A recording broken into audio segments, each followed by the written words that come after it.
So you want to learn Killer, huh? Over the past year that I've been playing this game, I've definitely learned some tips and tricks to help me throughout this time, so here are my 7 rules to follow as a new killer in Dead by Daylight. Let's jump on in.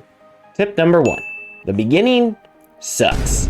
Basically, survivors are gonna make you rage, cry, hide in a hole, and never want to come back out again.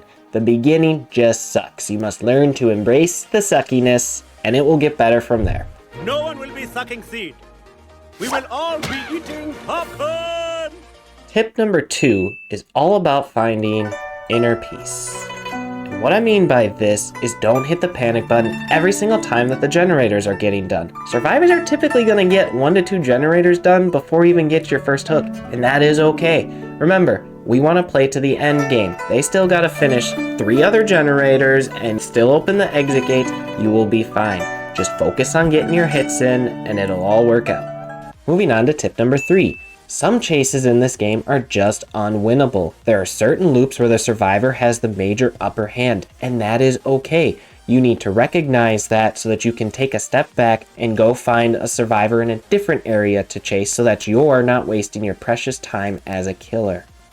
Tip number 4. Learn how to play mind games with the survivors. Whether it's moonwalking, which is where you walk backwards to hide your red stain from the survivor so that they can't see exactly where you're coming from, or you can also fake out the direction that you're running and also fake break a pallet by looking down on it so that it seems like you're going to break it, but then you go ahead and continue to chase the survivor. Playing these kinds of mind games is huge in this game and it's the funnest aspect, so really take your time to figure out the survivor's patterns and movement and have fun with it. Tip number 5 kind of goes hand in hand with already what's been said, but just want to reiterate it. Pay attention to your surroundings. Make the survivors run to corners of the map, not just out in the open so that they have a million options of what they want to go to. And if you see that a lot of survivors brought flashlights in the beginning, pay attention to where other survivors are on the map after you down one. A lot of times they'll be looking to stun you so that they can pick up their buddy and you don't get the hook. These are all things that you need to pay attention to from the beginning of the game all the way to the end so that you can come out on top.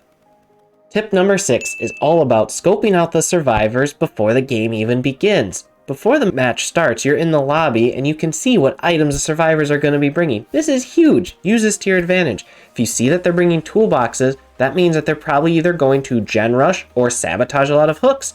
If you see a lot of flashlights, that means they're going to clicky click stun you, so get ready for that Royal Rumble. But again, scope out these items in the beginning. This is a huge opportunity for you to plan what you need to do as a killer in the game.